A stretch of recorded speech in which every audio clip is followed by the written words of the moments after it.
बिस्मिल्लाहिर्रहमानिर्रहीम वश्शम्सि वदुहाहा वल्क़मरि इज़ा तलाहा वन्नहारि इज़ा जल्लाहा वल्लैलि इज़ा यग़शाहा वस्समाइ वमा बनाहा वल्अर्दि वमा طحاها ونفس وما سواها فألهمها فجورها وتقواها قد أفلح من زكاها وقد خاب من دساها أعوذ بالله من الشيطان الرجيم بسم الله الرحمن الرحيم وبه نستعين وهو خير ناصر ومعين وصلى الله على محمد وآل محمد अम्मा बाद मोहतरम नाज़रीन, अख़लाक़ ऐं पाक ज़िंदगीअ जे इन्वान सां अवांजी ख़िदमत में हाज़िर आहियूं। असांजे अॼोके दर्स जो मौज़ू मुख़्तलिफ़ मज़हबनि में रियाज़त जो तसव्वुर आहे। असां सभु ॼाणूं था त इंसान में मुख़्तलिफ़ क़िस्म जा ग़रीज़ा, एहसासात, जज़्बात ऐं अक़ुल पातो वञे थो।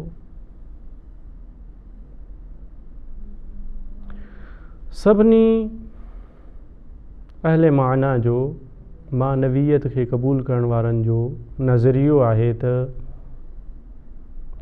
इंसान जो कमाल इन्ही में आहे त हू पंहिंजे ग़रीज़नि, एहसासात ऐं जज़्बात खे काबू में रखे,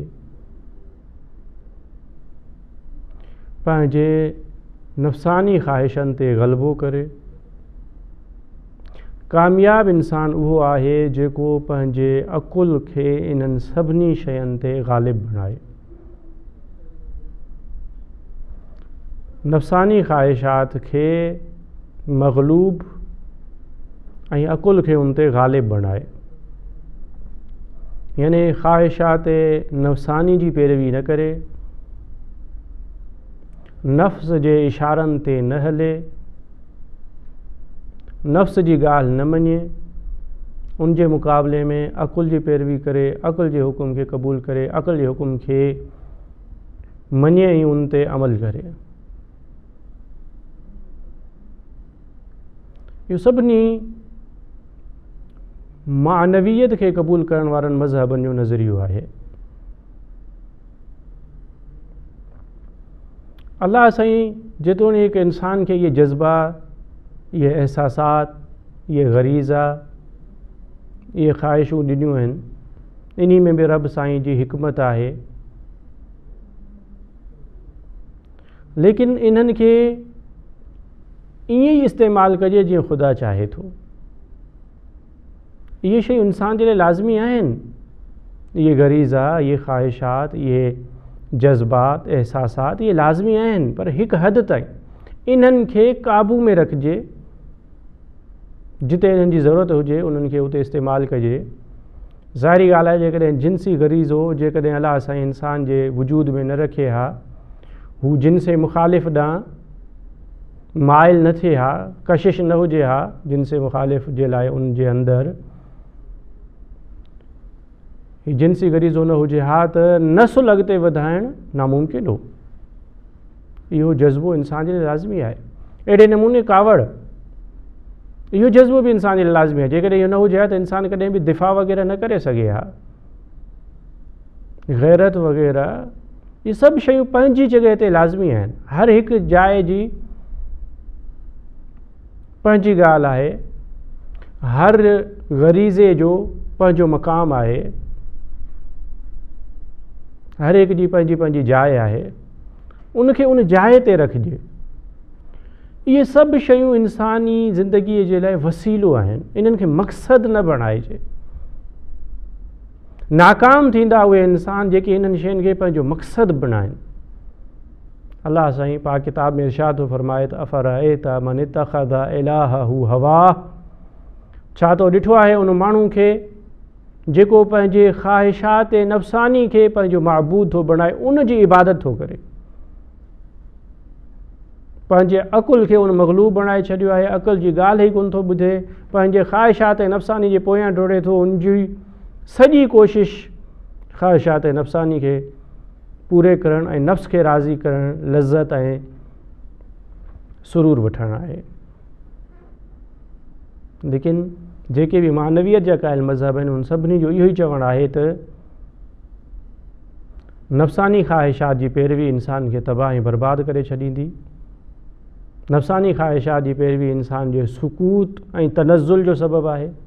इंसान जेकॾहिं कमाल ॾांहुं वधणु चाहे थो त उनखे घुरिजे त पंहिंजे ख़्वाहिशात नफ़सानी ते कंट्रोल करे, ग़लबो करे ऐं अक़ुल जी पैरवी करे। इहा शइ असांखे बूदा मज़हब में बि मिले थी, ईसाई मज़हब में बि मिलंदी। जीनी ऐं चीन जा मुख़्तलिफ़ मज़हब बि इन्ही शयुनि जा क़ाइल आहिनि। हिंदू मज़हब वारा बि ईअं ई रियाज़त कंदे नज़र ईंदा। इन सभिनी जो इहो ई चवणु आहे त ख़्वाहिशात नफ़सानी ते क़ाबू कयो वञे। पोइ उन जा मुख़्तलिफ़ तरीक़ा अपनाइनि था, ड्रिघा ड्रिघा तूलानी रोज़ा रखणु, दुनियावी लज़तुनि खां किनारो करणु, इंसानी आबादी खां निकिरी करे ॿाहिरि जंगल में अकेले सिर ज़िंदगी गुज़ारणु, एसी ताईं जो कुझु कपिड़नि वग़ैरह खां बि आरी थी करे मुख़्तलिफ़ विर्द ऐं ज़िक्र कंदा रहंदा आहिनि, पंहिंजे नफ़्स खे तकलीफ़ ऐं अज़ियत ऐं मशक़त में रखंदा आहिनि त जीअं उहो कॾहिं बि तुग़यानी ऐं सरकशी न करे सघे। असांजो अक़ुल उन ते ग़ालिबु हुजे, असां जीअं चाहियूं तीअं करे सघूं। इंसान में अलाह साईं वॾियूं सलाहियतूं रखियूं आहिनि। इंसान जे अंदरि केतिरियूं ई सलाहियतूं आहिनि जेके अञा ताईं असां कश्फ ई न करे सघिया आहियूं, ॼाणे ई न सघिया आहियूं त असांजे अंदरि केतिरियूं तवानायूं ऐं ताक़तूं आहिनि। तव्हां ॾिठो हूंदो त के मुर्ताज़ रियाज़त करण वारा अहिड़ा हूंदा आहिनि जो अजीब ग़रीब कमु करे ॾेखारींदा आहिनि। ट्रेन खे रोकणु, लोह खे खाइणु, अलाए छा खां छा करणु, इहो रियाज़त जे करे ई उन्हनि जे लाइ मुमकिन थी सघंदो आहे। हू तमरकुज़ जी फ़िक्र खे हिक ई जॻह ते मरकूज़ रखण जी तमरीन कंदा आहिनि, प्रैक्टिस कंदा आहिनि। काफ़ी ड्रिघे तूलानी अरसे ऐं मुद्दत खां पोइ हू पंहिंजे नफ़्स ते कंट्रोल करे जंहिं शइ खे पंहिंजो कमाल सम्झनि था उन ताईं पहुची सघंदा आहिनि। मसीहियत में, ईसाई मज़हब में रुहबानियत पाती वञे थी, जंहिंजो मतिलबु हू इहो था वठनि यानी दुनिया खे छॾे ॾियो, दुनिया जी लज़तुनि खां पासो करियो, इंसानी आबादी खां ॿाहिरि हलिया निकिरी वञो, शादी वग़ैरह न कयो, ॿारनि जो ध्यानु न हुजे। उन्हनि जो चवणु आहे त जहिड़े नमूने हज़रत ईसा अलैहिस्सलाम अकेलाई जी ज़िंदगी बसर कई, अहिड़े नमूने अकेलाई जी ज़िंदगी बसर कयो, पंहिंजे नफ़सानी ख़्वाहिशनि ते क़ाबू कयो, कंट्रोल में आणियो उन्हनि खे, तॾहिं ई तव्हां कंहिं कमाल ताईं पहुची सघंदव। इन सभिनी जो इहो ई चवणु आहे त रियाज़त सां इंसान कंहिं मक़ाम ऐं मंज़िल ते पहुची सघे थो। जेतोणीकि इस्लाम में बि रियाज़त जी ॻाल्हि मिले थी। इस्लाम बि ख़्वाहिशात नफ़साना जी मुखालिफ़त करे थो, पर इस्लाम में रियाज़त जो पंहिंजो ई तसवुरु आहे, पंहिंजो तरीक़ेकार आहे। इस्लाम कॾहिं बि इन ॻाल्हि ते राज़ी न आहे त को इंसान पंहिंजी इज्तिमाई ज़िम्मेदारियुनि खां पाण खे आजो सम्झे, इज्तिमाई ज़िम्मेदारियूं अंजाम न ॾे, घरवारी ॿार बच्चनि जो ख़्यालु न करे, उन्हनि जो हक़ अदा न करे, उन्हनि जी ज़रूरतुनि खे पूरो न करे। इस्लाम जे अंदरि हलाल रिज़्क़ ऐं रोज़ी कमाइण बि इबादत आहे, जिहाद आहे जेको अलाह साईं जे असांखे वेझो करे थो। हीअ रियाज़त छो कई वञे थी? जे इंसान अल्लाह साईं जो क़ुर्ब ऐं अल्लाह साईं जी वेझड़ाइप हासिल करे उनजे वेझो थिए, उनजे नज़दीक थिए।